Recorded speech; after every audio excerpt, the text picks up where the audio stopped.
Good morning, hello, welcome to the TriathlonDan YouTube channel. Welcome to another day of training like a pro.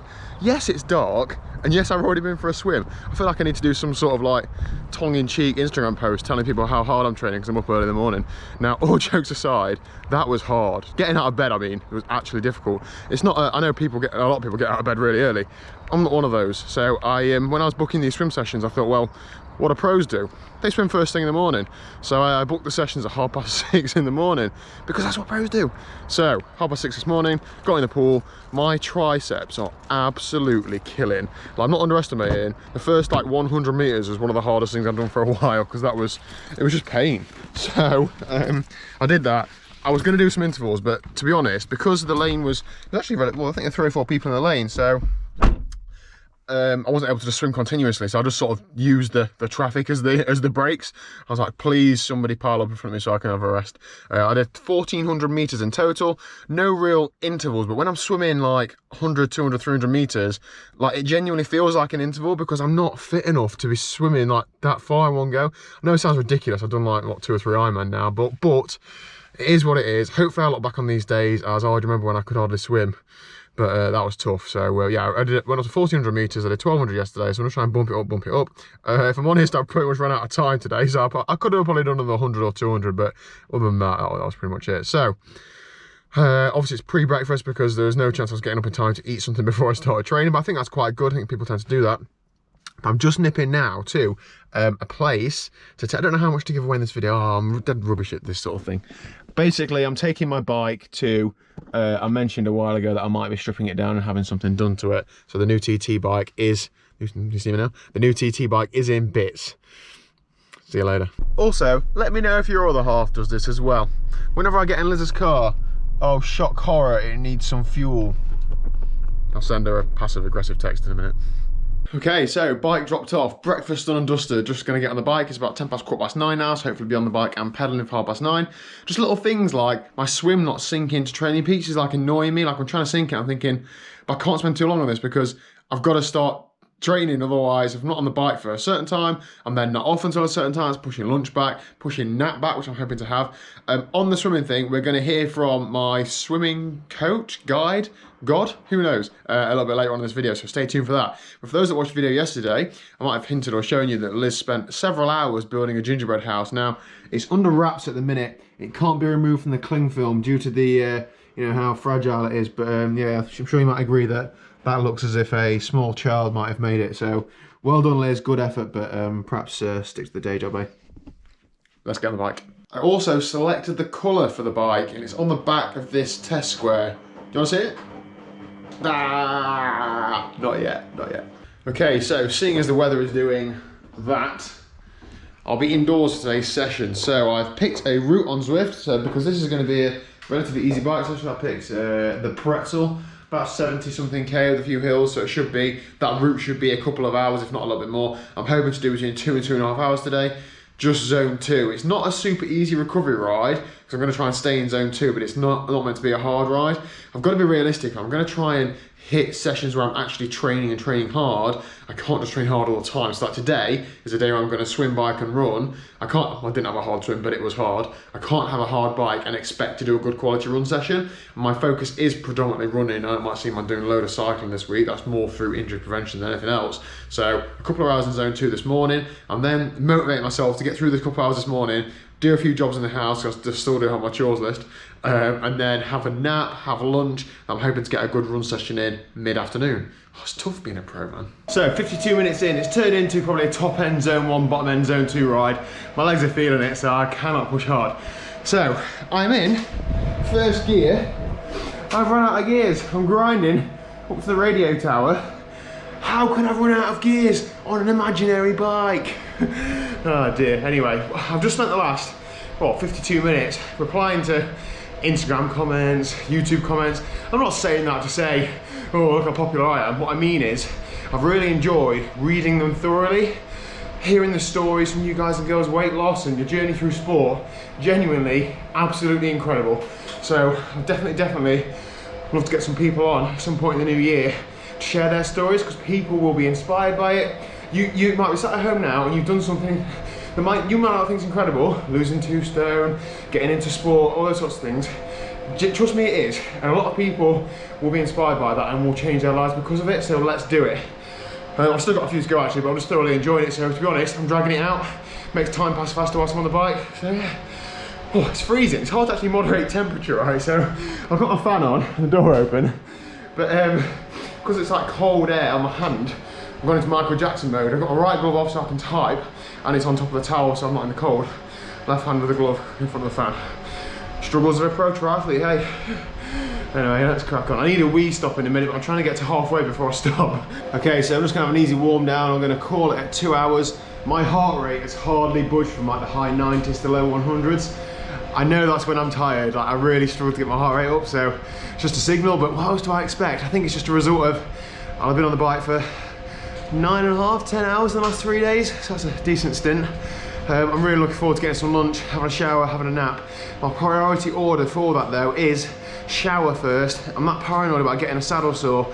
They're often very hygiene related, so if I'm standing around in sweaty bibs, eating lunch, I don't need to be doing that because a saddle sore could put the end to this, whereas not recovering at 100%, recovering at 98% would still allow me to continue. So shower, lunch, nap, some chores, and then run session. So I'll catch you in a little while. So a little while has passed. I had a great nap, about an hour and 15, an hour and 20, really good. It's now about 5 o'clock at night, where it's 5 o'clock. I'm just going to head out for the run session. So tonight's session is hill efforts. I'm not going to go mental. I'm not going to do loads. I'm going to do probably 2 or 3. I've got quite a decent hill near me. I think it's going to be 2 or 3 minutes from bottom to top, maybe a bit longer than that, maybe 3 or 4 minutes. We'll see. Basically, I'm going to jog out 10-15 minutes, steady warm up. I might even go up it once, just steady, and then I'm going to do 2 or 3 efforts, pretty hard up it, steady down, and then steady jog back, just working on that strength, trying to get a little bit of speed and strength in the legs. So we'll see how this goes. I'm feeling all right. This is the first time I've really done any sort of like pre-running like activation or any sort of stretching or anything, just because like I feel like a little bit like, you know, like lethargic. So I think just moving the legs around a little bit, just getting a bit of blood flow around the body is a bit better rather than just going straight into running. I often look at my heart rate data, and the first 30 seconds of the run, it goes like sky high and then comes down again. And apparently that's, I mean, let me know if I'm wrong, but apparently that's because you're using your anaerobic system because you're not like warmed up or active. I don't know. Anyway, it also helps me put the run off a little bit further. So I'm not going to take the camera, it's pitch black and I need to take a torch with me. So I run out of hands. So I'll see you when I get back. Okay, so run session done and dusted. Now we are just chilling out on the sofa, aren't we, Rupert? Yeah, don't pay attention. So, run session, how was it? It was okay. I started running, I felt a little bit lethargic, but within a half a mile or so, I felt okay. Got out to the hill I was going to do some running up and down. I ran the whole thing first time. Went off too hard. The hill was longer than I thought, or it took me longer than I thought it was going to do. Not just because I'm unfit, but because like it was a longer hill than I thought. It took me 5 minutes to do the first effort, so I thought I can't do very many more, if any of these. So the second time I just came down like the first third. It's a bit better tarmac, less cars on the pavement, etc. So then I did, the next effort was 2.5 minutes, pretty much like near enough flat out. And then I came down again about half that again. And the next effort was just over a minute. So a total of about 8 minutes or 8.5 minutes of effort. That was plenty. I then did a longer warm down to total up to about 6 miles. So I'll leave the info on screen now from Strava. So yeah, a good session. I'm happy with that, to be honest. I think that's the way I'm going to manage this project. On a day, it's going to have to be an easy bike and a hard run, or a hard bike and an easy run. I don't think I can physically do both. I won't get the quality in. Obviously, my injury risk goes up through the roof and stuff. So I just think I'm going to stick to that sort of strategy. Now, the next clip we're going to watch is a little interview with myself and Andrew Horsfall-Turner. Now, for some reason, when I recorded it, you don't get the audio from me. You might not be so gutted about that. It makes the conversation perhaps not flow as well. However, I'm going to put text over the top of what, you know, the questions that I'd asked whilst Andy's talking. I also forgot to mention he does have a YouTube channel as well. I'll leave a link to his information down below, his Instagram, YouTube, etc. Great guy, excellent triathlete, elite swimmer, hence why I'm talking to him about my swimming. So I hope you enjoy it. If you've got any questions for Andy, feel free to either slide in his DMs down below or drop me a comment, and I'm sure he'll be in and around the comments, and I'll give him a few nudges. I'm sure he's not got anything to do anyway. So yeah, I hope you enjoy this. Hope you get something from the swim sort of advice, and I really, really hope I do, because man, do I need it. Yeah, I've swam all my life, so I've swam since I was about 6-7 years old competitively. Spent way too many hours looking at a black line at the bottom of the pool. And then the last couple of years I've started being sort of dabbling in triathlon a bit more. I've qualify for Kona, which was meant to be this year, is now going to be next year. And probably my best result to date probably is that qualifying for Kona. I managed to lead out the swim. I managed to outswim Dylan McNeice by about 30 seconds, which was pretty cool. And then I spent the first hour on the bike somewhere in the pro race, and it took about Skipper about an hour to come past me. But when he did, he flew past me. So yeah, it was a hell of an experience, that race. Probably I'd consider myself more of like a sort of like a domestic elite swimmer, in the sense that I did quite a lot of like the sort of national events, quite a lot of like open water swimming events, but nothing. I raced against some really like a couple of times. I raced against like Olympic champions, that sort of thing, in open water events. But I wouldn't say I sort of represented Great Britain. I didn't swim sort of internationally for GB, but I was sort of that level down. So a decent level, but hopefully find some more success in triathlon. As a lot of people would know, just having an ability to swim is such a head start in a sport like triathlon, because with running and cycling, you train hard, you work hard, you get better. Swimming is not as easy as if you work too hard in swimming, you don't necessarily go any quicker. Yeah, it's relentless. I think 24 hours almost in the water, and then you do like conditional land and stuff on top of that. So yeah, it was relentless. Yeah. I'd say currently I do less overall, like hours and stuff like that. But I think once you get into like a peak Ironman build, it would probably surpass. But you got to remember, like with like endurance training, all of that sort of swimming hours I put in when I was a teenager, that's kind of banked in a sense. You've got that, you sort of develop your aerobic engine really over years, not over months. So yeah, I think I probably am doing less hours now, but I've got that engine built from years of doing endurance training. Even though the races in the pool are pretty anaerobic, it's still endurance sort of training. Oh, I was anything that was hard. So 200 butterfly, 200 butterfly, 400 IM, 1500 free, anything that was painful. I took advantage of really. Yeah, so I coach professionally. I'm part of the Swimwell's coach development program. So yeah, I've been coaching in swimming for 5 years now. So as I was transitioning out of swimming, I kind of got on deck and I started coaching. And I think, yeah, so I've got pretty decent knowledge of sort of what swimmers do. And obviously now coming into triathlon, kind of understanding the differences, but also the similarities between swimming and triathlon. And I think triathletes are becoming more and more aware that if they want to become better swimmers, they've got to swim more like swimmers and less like, you sort of look at like traditional triathlon, it's very sort of old school, and actually those are sort of really excelling in triathlon and in swimming. There's not that much difference really. Yeah, so I'm based in South Wales in Swansea. I do quite a lot of like one-to-one based coaching. A lot of them are triathletes. Quite a lot of them come to the sport quite late on as well. So you almost get real beginners, so people who haven't swam for 20, 25 years since they were like proper little kids in swimming lessons. So yeah, all abilities, right up to sort of the top tier age groupers who are looking to swim 55 minutes and trying to sort of take the Kona slots and that sort of thing. So yeah, full spectrum of triathletes I get. I think the thing firstly, the reason the tests I gave you were the tests I gave you is that we kind of spoke briefly about, like you said, oh, shall I do a 50, a 100, and a 400 or whatever? And like those are tests that you can do. You can even go longer. You can go 500. You can do a timed 800 even. But as you said, you haven't swam very much recently, so I think 300 was enough to gauge where your current sort of aerobic swim pace is kind of at. And also the 50 for me is just a pure sort of like, what is your anaerobic ability at the moment? So for this first sort of 2-week period, I think it's a case of trying to have 3 consistent swims a week, mixing in some aerobic intervals, sort of I'd say 100s, 200s, even a 300 here and there, and then mix it in with some sort of drill work. My main emphasis would be probably to go and seek a specialist, but obviously during these times it's quite difficult. So I would say if you could have a technique-based session with a specialist, that would be really beneficial, because if there was something you were doing completely wrong, they'd spot that straight away, and then instantly you'd probably get a time improvement based on the fact you're swimming better. Um, I think, yeah. So basically, what I'd say is for your 3 swims, 2 of those are going to be pure aerobic swims. They don't need to be threshold swims. I would say if you've got 45 minutes, you're looking at doing repetitions of hundreds or 200s for that 45 minutes. One session I think needs to be much more skill based, and a lot of that is based around your body position, because a lot of triathletes especially will have very sort of heavy legs, which you may have experienced. So they are heavy.